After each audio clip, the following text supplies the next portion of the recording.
Hey, welcome everybody. This is the Jay Young Show, along with my co-host, Jordan Soto. Today we have guest Jason Williams.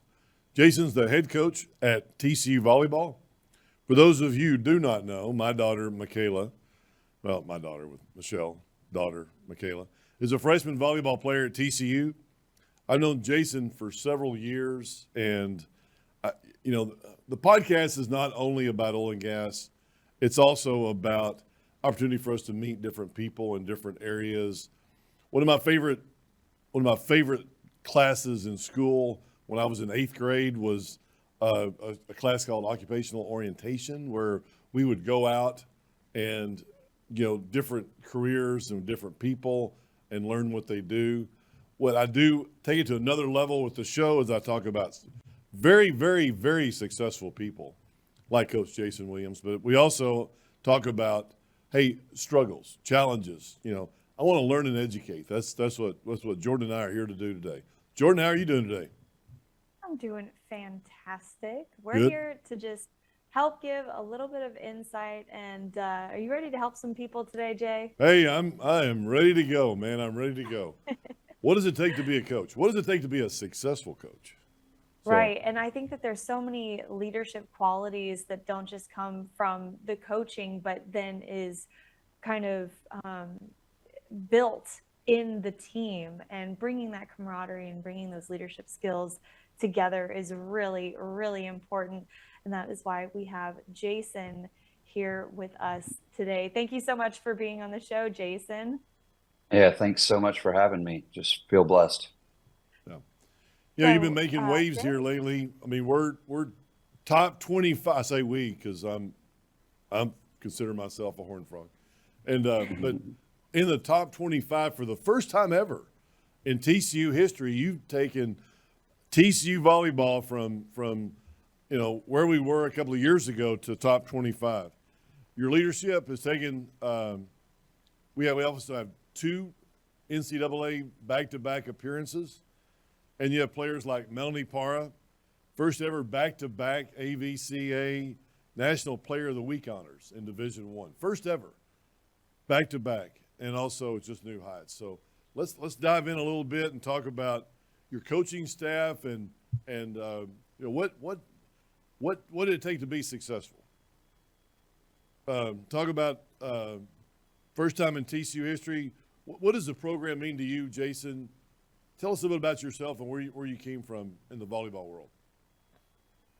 Yeah, no, I'm from Dallas originally. Went to Plano East High School, played football there, and my wife, Corey, she's kind of the real rock star of the family.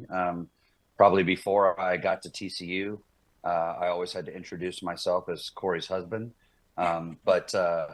She's from Richardson, so we kind of met each other our freshman year in college, and just kind of grew from there. But yeah, a lot of club volleyball in the Dallas area, which is kind of a big hotbed for juniors volleyball. And fortunate enough that Ryan at Baylor asked me to come help him when he first started there, and we had a nice little run. I was at Baylor for 7 seasons, and then got offered the job at TCU. And in the first 3 years, being able to get into the top 25 is just huge. Great for the program, great for the university. And we've been lucky to accomplish a lot of firsts, but getting into the top 25 is not easy. And I'm really proud of the players and the staff for the investment of making it happen.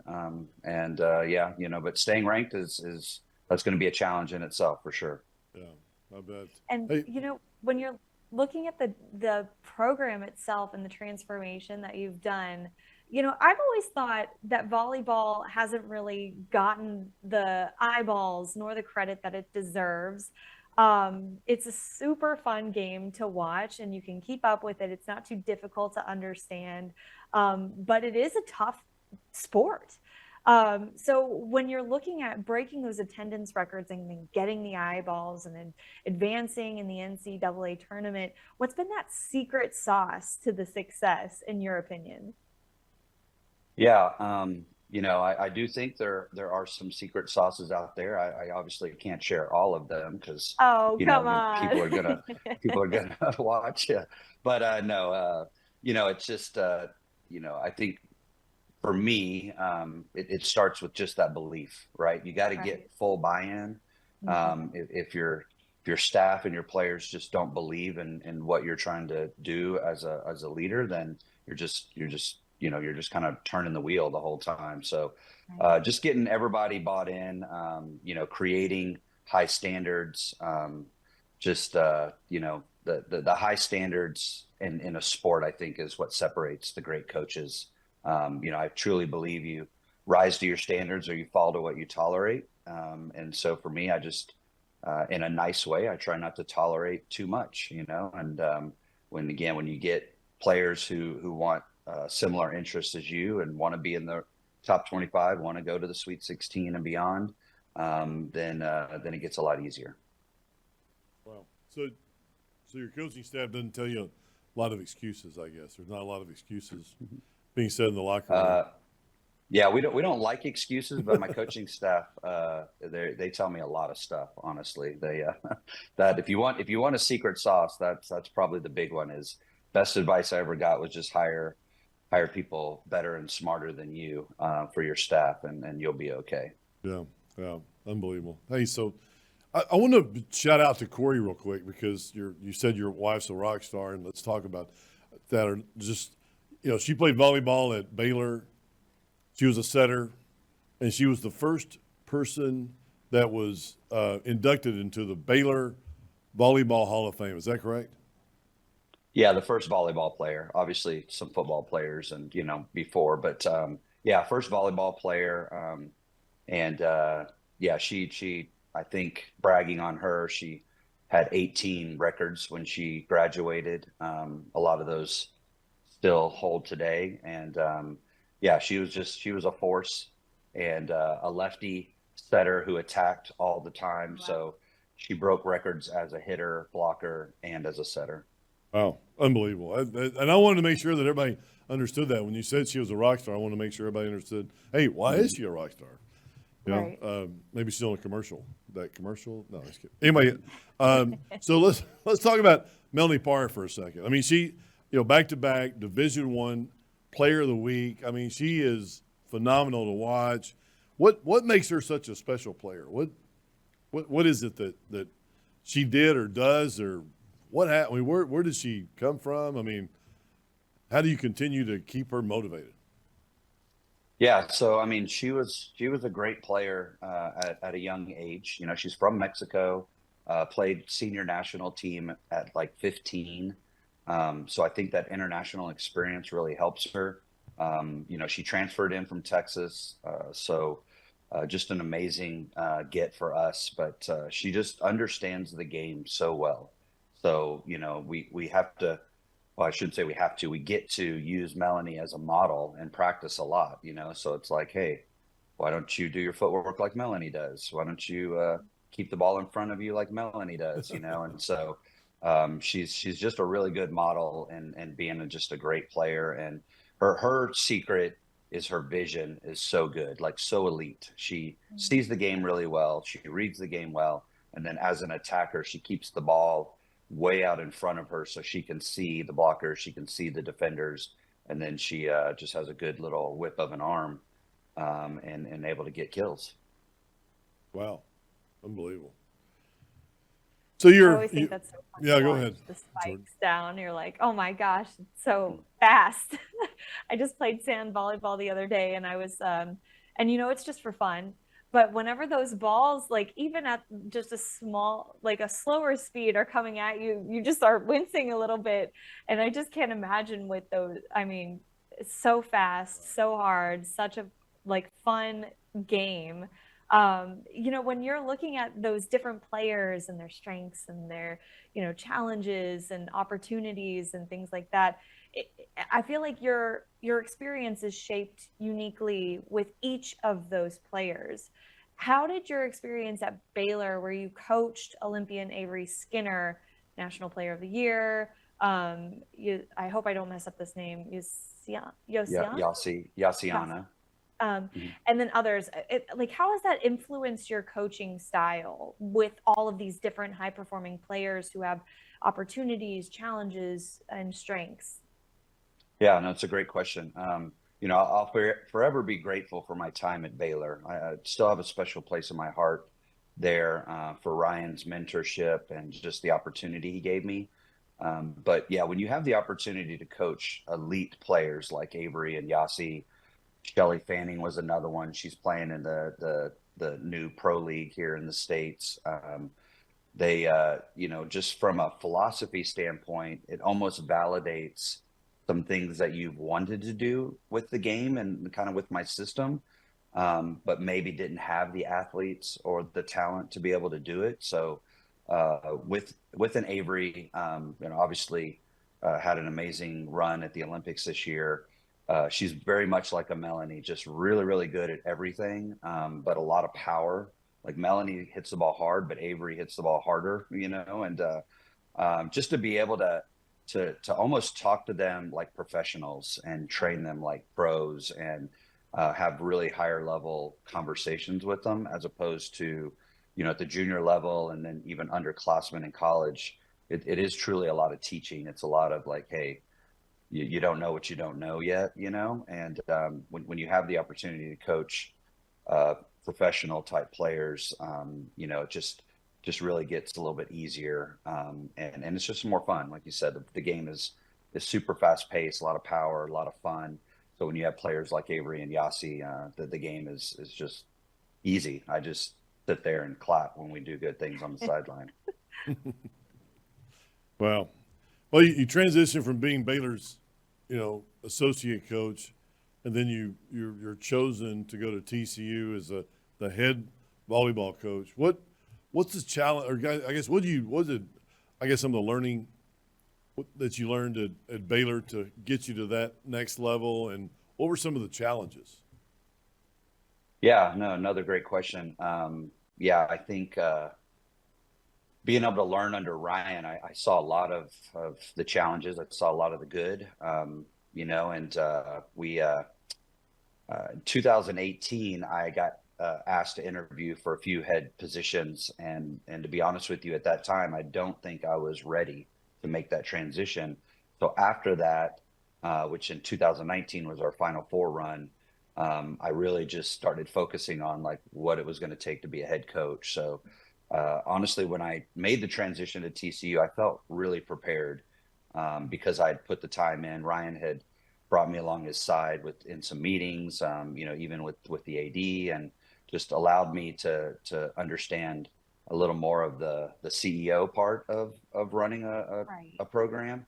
So I felt pretty prepared, but I think challenges are, it's not all about volleyball. You got so much more that you have to manage. And then for me, I think the biggest thing I've learned is, I want to empower my staff because they're rock stars as well, and I don't want to micromanage them. So in NCAA you have head coach responsibility, so everything under that touches the volleyball program I'm responsible for. So I have to make sure I'm managing well, but at the same time, I don't want to be looking over people's shoulders. I want to trust that they know how to do their job, and so far, because my staff has been so great, it's worked out pretty well for us. I have two questions pertaining to that. And the first question is, what was the one thing that you were just so, I don't want to say blissfully unaware, but like something that you just totally did not expect when you walked into this program? Like you just got this job, you're so excited about it, and then you walk into it and you're like, oh wait, I have to do that, or I have to handle that, or I didn't even think I had to think about that. What was that thing? There are probably two things. The first one is going to sound probably a little arrogant, but when I walked in, like I didn't feel like anybody knew who I was. Like I was just walking around the halls like, hey, how are you doing? And they're like, oh, hey, are you new? And, and so that was a little bit of a challenge because I'm not like this massive extrovert where I'm like, hey, I'm Jason, and so that was a challenge. I had to get out of my comfort zone and introduce myself to people. But no, I think the biggest challenge is answering questions, because I hired an experienced staff. So they came from other successful programs. And when they came in, they were like, hey, how do you want to do this? Hey, how are we going to do this? Like, what's your thoughts on this? And what's your philosophy on this? And, I felt like I was fully prepared on the volleyball side, but on that side, I was like, hey, I'm trying to figure some stuff out too. And that's why I hired you guys. So Right. that was the biggest challenge. Is it was just question after question after question. And I didn't have everything ready, answer wise when I first started. And there's one other question that I had, and that was, um, when I'm looking at my career, I originally went to school first to be a teacher, secondary education. But what I learned through that and learning how to plan and create programs helped me with what I ended up doing, which is broadcast, because I was able to build programs and build schedules and think about things in a comprehensive way to break those down for the people that I'm talking with. So when you're looking back throughout your experience in life, whether that's through school or jobs that you had, is there a moment or a job or an instance that you're like, wow, if I hadn't have had that, I wouldn't have been as prepared for where I'm at now? Is there anything like that for you?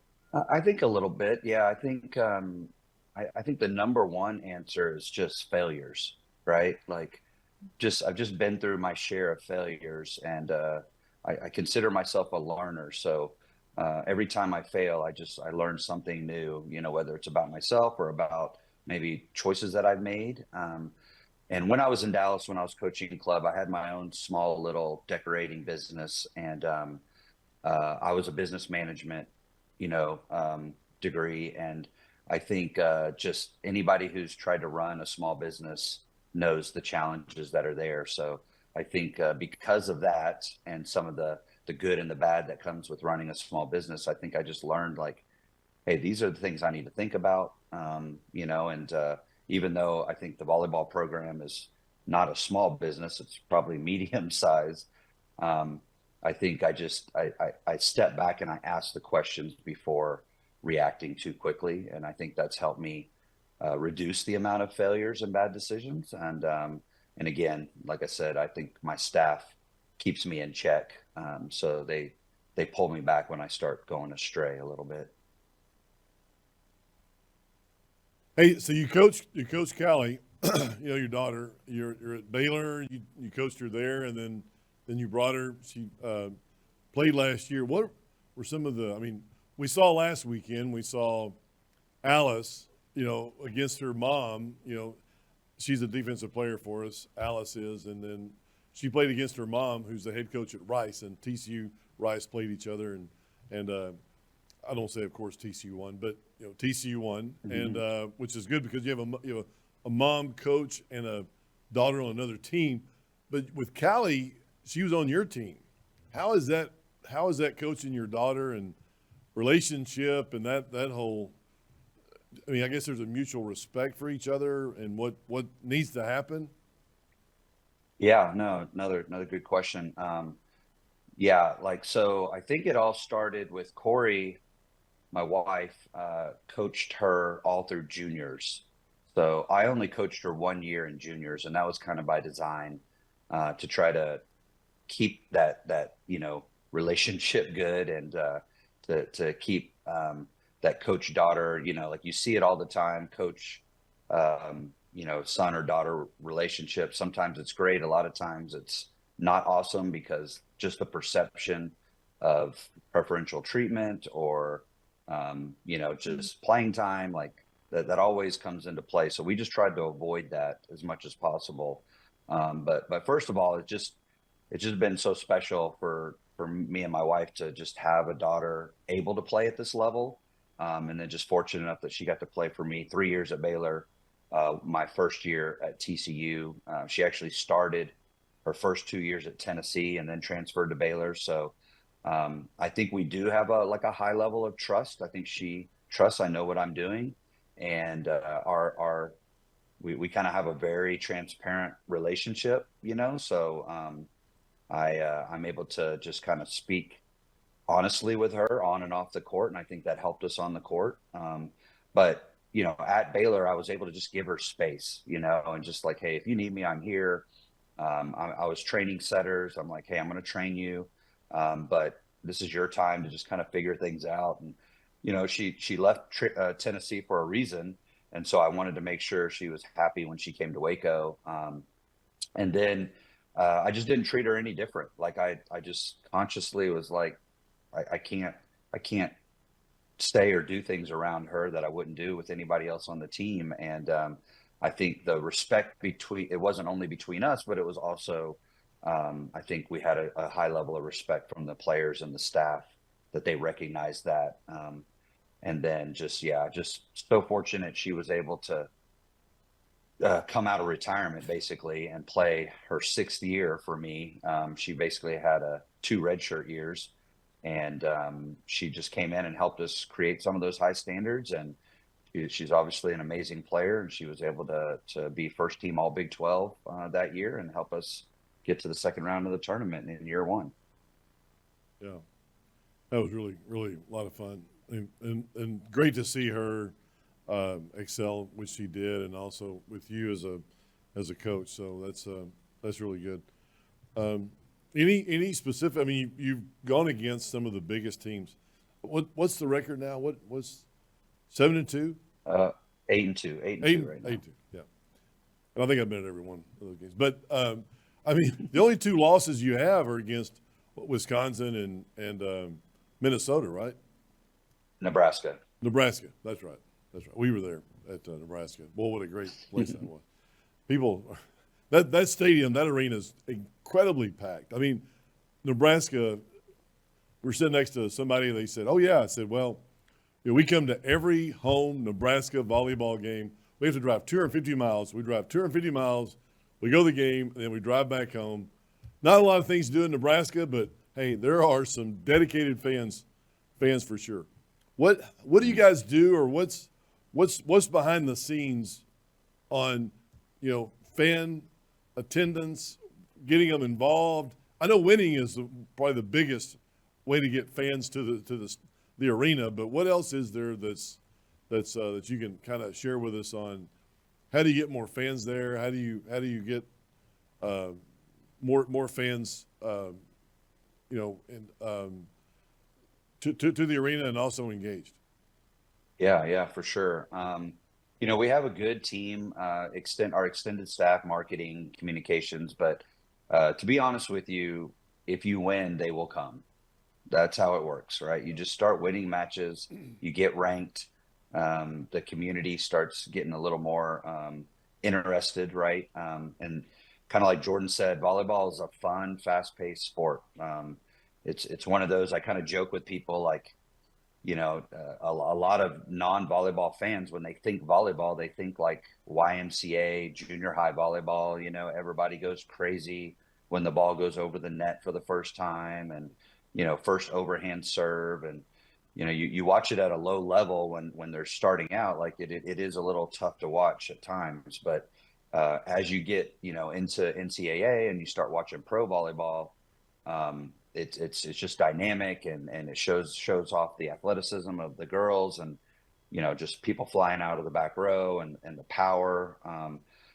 So once they come and see it live, then they're just like, hey, this is fun. This is what I want to watch. So we have an offense that's fun. We like to go fast. Our engagement teams, they work hard to just work on different strategies. Like if you come to several games, you'll see we try different in-match strategies to make it fun. We're trying to get schools and club teams more involved, but all the feedback I get is, man, I had no idea volleyball was like this. And so we're just year after year, our average attendance is growing almost several hundred to 1,000. So if we keep winning and we keep winning and we keep growing like that, then one day I hope Schollmeyer feels like the Nebraska game. That's awesome. Really good. So, go ahead, Jay. No, go ahead. So in addition to your role as head coach, you're also involved in USA Volleyball National Team Development Program. So how has that experience influenced your coaching methods at TCU? Is there something different or something that you did that you were like, oh, I should do it like this instead? Or is there anything like that you didn't think to implement that you then learned in that program? And then secondarily, how do you balance the responsibilities of both? Yeah, no, it's been a blessing being able to work in the USA pipeline, just to work with some of the amazing, junior players, best in the country, that come to the different series that we do. To be honest with you, I don't know how much it's actually influenced my system, because I feel like my system and the USA system are already pretty similar. Um, but what I get from it, is I learn something from coaches every time I go there. So we have sessions, we have, time to talk shop, we bounce questions off of each other, and everybody has their opinion on how they think high level volleyball should be. Right. So those conversations are invaluable, right? To be able to talk to other great coaches, and even some new coaches that ask some questions to make you think like, hey, yeah, why do I do this? Right? Like maybe I should rethink this a little bit. Um, and then from the responsibility standpoint, really my role right now, like I'm a scout to try to identify talent. And then I just go do these series, like it's like maybe a 5-7 day training once or twice a year. So the responsibility is not too bad, because those are usually during some downtimes for our season. But I'm trying to get myself to a point where I can get on a staff for like one of our junior national teams, and that will hopefully take a little more of my time if I'm able to do that. Do you think that you being on that board and getting your name out there and meeting some of those young developing players will eventually influence the people who choose to come to TCU or want to play on your team for volleyball? That may be some of the secret sauce that I don't want to share with people. Oh, we're getting Um, behind the curtain. I love it. yeah, but yeah, there's a little riff in the volleyball community of those who, I mean, it's time that we have to commit, Right. to USA. Sometimes I just volunteer my time, right? Like Mhm. sometimes I'm working and I get some compensation, and a lot of times it's just me volunteering. And other ones who, don't want to do it or can't for whatever reason, yeah, they do feel like it's an unfair advantage having that extra time with some of the recruits. But until they tell me I can't do it, or USA tells me they don't want me anymore, I'm going to keep showing up. Did you always think that you were going to be a volleyball coach whenever you were younger? Was that something that you were like, yes, this is my passion, this is what I love to do, and this is what I'm going to do for the rest of my life? No, actually, when I was younger, right, growing up in Texas, I just thought I was going to play in the NFL. Like that was just, I was quarterback, receiver, like just one of the better players. And I was like, well, I'm going to play for the Cowboys. I guess that's what I'm going to do. Ah, there you go. And then when reality kicked in, then it's like, I played 2 years of football at small school while I was learning volleyball. So I didn't really start playing volleyball till my senior year in high school. And that was just kind of like for fun, right, at the park. Then I just had some success in the beach, and then played some high level indoor, like adult nationals after college, and just fell in love with the game. And back then, if you could spell the word volleyball, you got recruited to coach a juniors team, And so I just had success, and I thought I was good at it, and just was kind of a easy transition into like, hey, maybe I can do this for a living. And like I said, I just very, very gracious to Ryan giving me the opportunity to make the jump, because I don't think I would be here today without his kind of leap of faith in me. Yeah.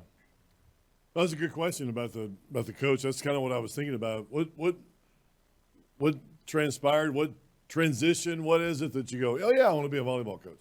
That's a good thing. That's a good question. But that kind of answers that. I mean, you grew up with Corey, the rock star in the family, and she's volleyball. And I met you at probably when Michaela was 10, 11 years old, something like that. You were helping coach, juniors at 10, 11, but you're also taking the job at Baylor at that time. I remember the smile on your face and like, okay, here it comes. And I've got the chance, to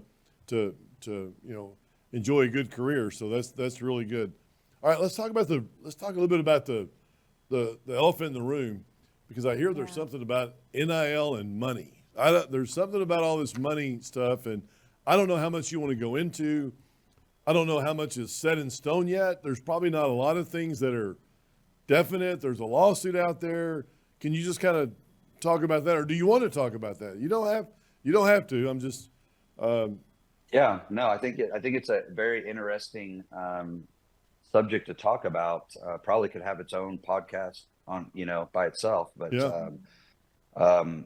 so there's a class action lawsuit, House versus NCAA. That's kind of the most important one. There's a couple others out there, but the big one, and let me preface this with, if this goes through, which everybody thinks it's going to, this is going to change the landscape of NCAA moving forward. So what everybody thinks of NCAA right now, it is going to completely change the college athletics. And the big part of that, we can't get into a lot of details of it, but it's going to be right now,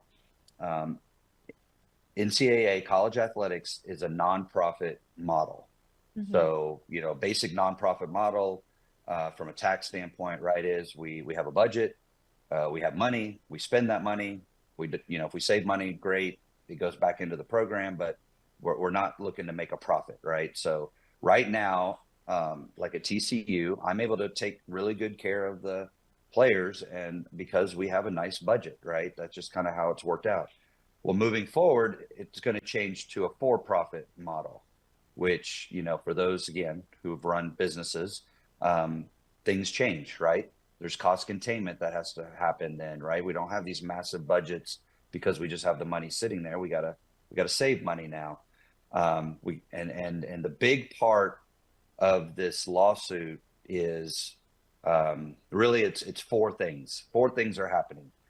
First is backward damages. So the lawsuit is saying you have been making money off of college athletes with TV revenue share, with merchandising, with whatever else, and the athletes get nothing, right? They just get quote unquote nothing, right? Yeah. And the argument is, on a nonprofit model, like you get your tuition, you get your books, you get everything paid for.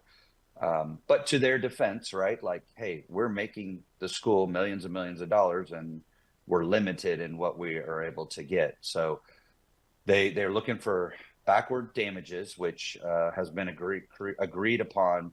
$2.7 billion is going to get paid back over the next 10 years. And the NCAA is going to have to pay it.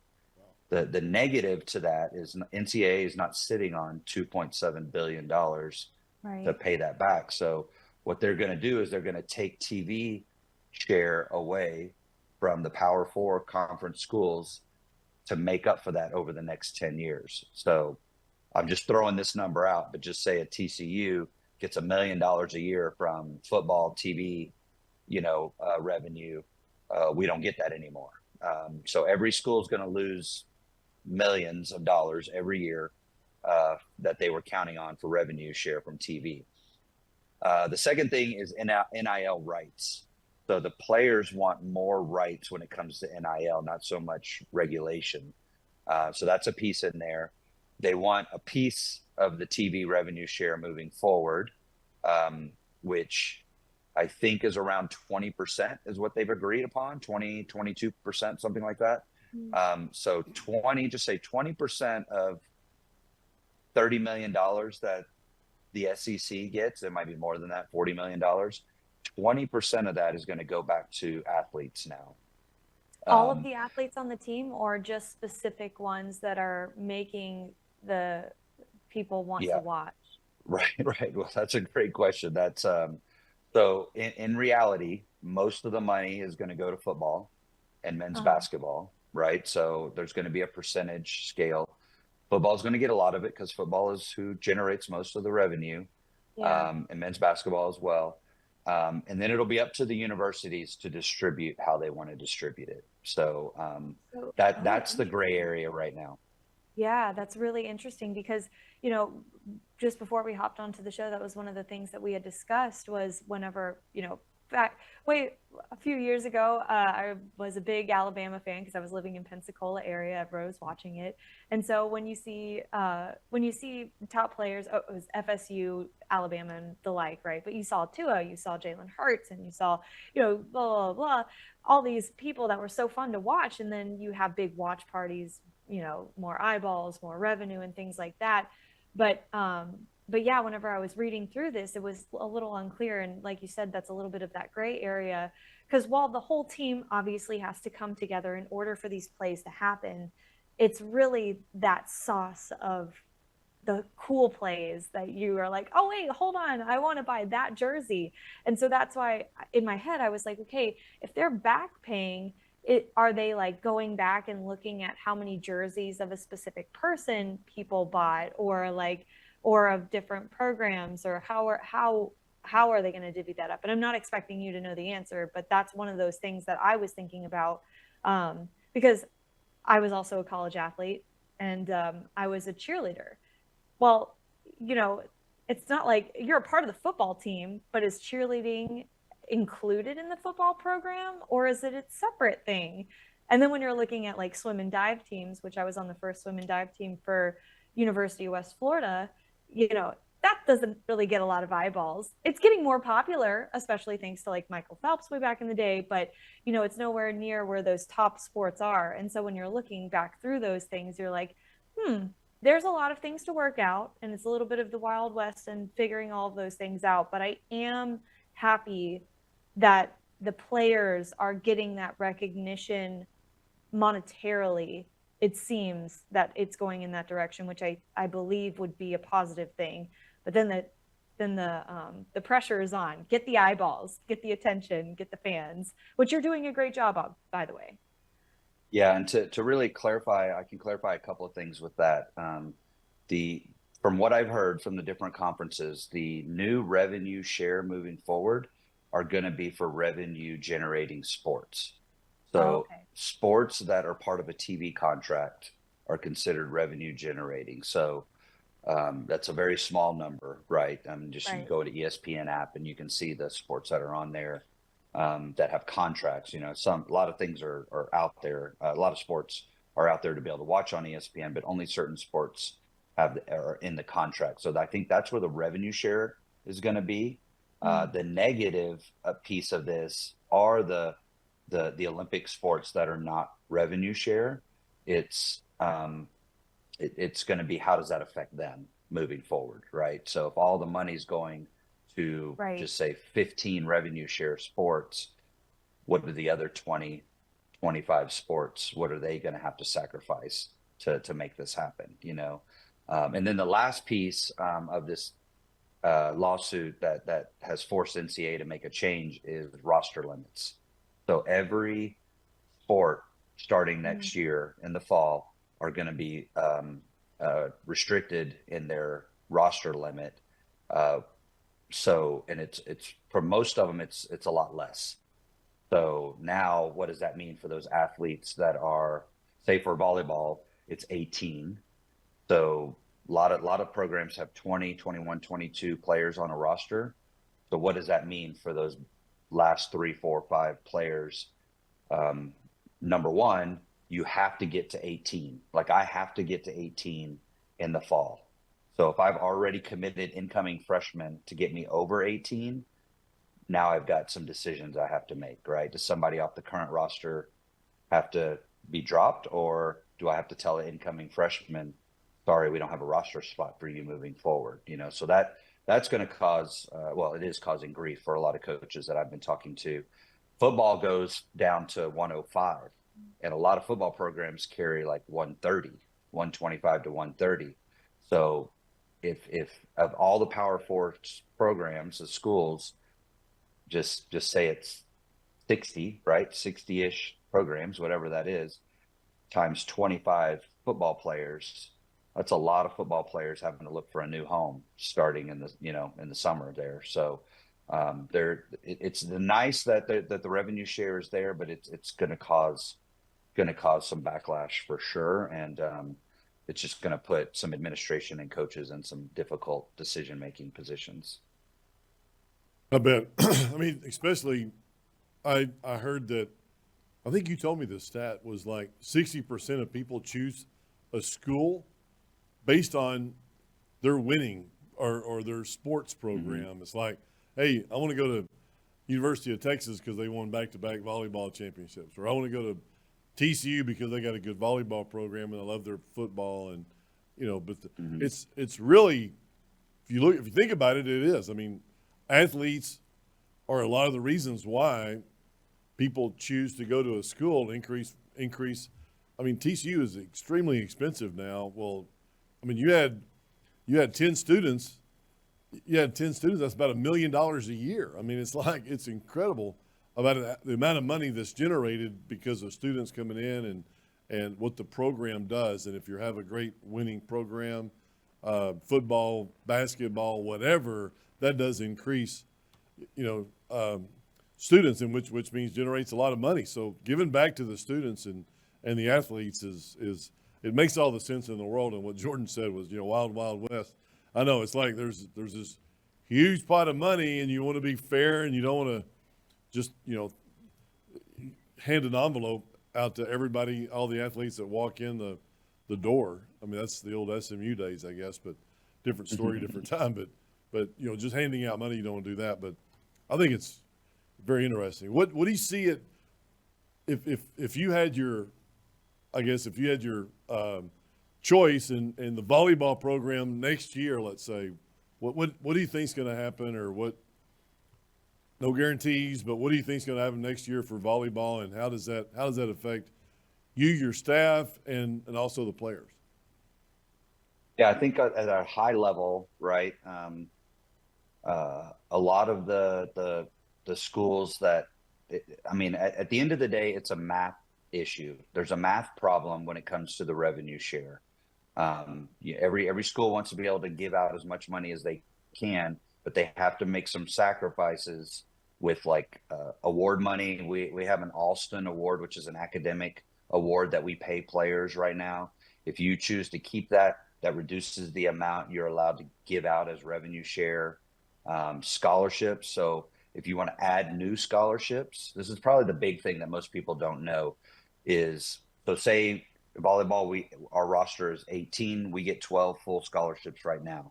If my AD wanted to say, hey, I want to give you 18 to give you kind of that recruiting advantage, he could give me 6 new scholarships. But then the amount, which like you said, TCU is not cheap. The amount of money that is those 6 scholarships, we would have to take away from the amount of money for revenue share. So he doesn't want to do that. So if I get new scholarship, it might be because they take a scholarship away from another program. And that's where things get a little hairy and probably a little unfair for some of the Olympic sports. So for us, I think we'll get some scholarships. I don't think we'll get 6.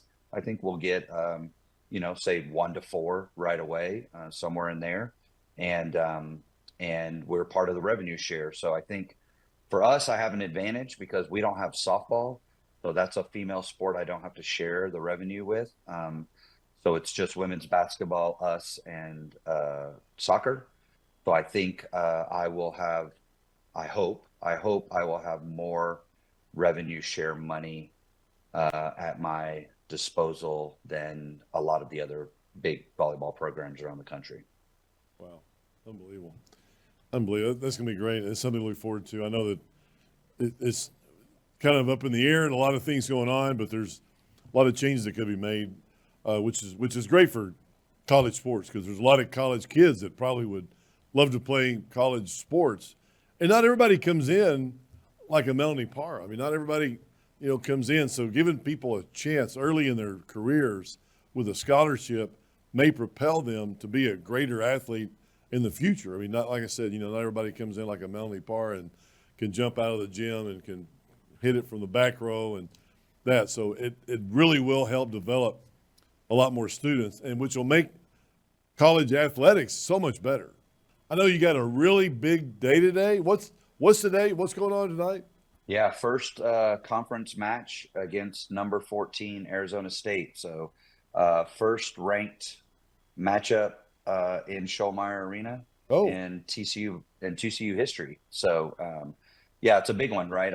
I've been telling the players that our very first conference match could be the one that could determine who wins the Big 12 this year. So yeah, we're excited. We're ready for them. We're healthy, and yeah, it's gonna be fun. It's late, 8 o'clock on ESPN. I think it's either U or 2, one of those, and yeah, it should be fun. So if you're in Fort Worth, come out tonight. Absolutely, it'll be a lot of fun. I'll definitely be there. I'll be there early, and I'll probably stay late. Man, it's going to be a late night for us to drive back and forth from Dallas to Fort Worth. But hey, that does not matter. We'll definitely do it. We look forward to it. So 2 ranked teams tonight at Schollmeyer in Fort Worth. TCU, Arizona State, 8 Central Time on ESPN plus whatever it is, and you or ESPN2, one of the big ones. Yeah, that is going to be awesome, and look forward to that. Jason, I really admire a lot of things that you've done with the TCU program and just the things that you've done, and you're a great person too. But I enjoyed the time that we have talking outside of volleyball and things of that nature. Great job. Really appreciate what you've done at TCU and everything that you've done. I look forward to not only this year but the next few years to see how you are going to take TCU volleyball from a little unranked team a few years ago all the way today. We're ranked, and no telling where we're going to go this year, and also the tournament at the end of the year. So congratulations on that. Congratulations to your staff. You put some really great people around. I'd mention names, but we don't have time to go into that right now. But maybe have you back soon, and we can go over that. So thanks a lot. Appreciate you being on, and as we always say, go Frogs, right? Yeah, appreciate you having me, and I really admire your wisdom and your friendship. So thanks again for having little old me on your podcast. Yeah, I appreciate that. I appreciate that, Jason, and look forward to seeing you tonight. So thanks, everybody. Hey, we appreciate you being here today, and hope you learned something. I learned a lot from Jason. I always do, and I can't wait to see what happens in the future with not only TCU volleyball but this NIL thing. It's going to be very interesting. So thanks a lot, and we'll see you back here soon.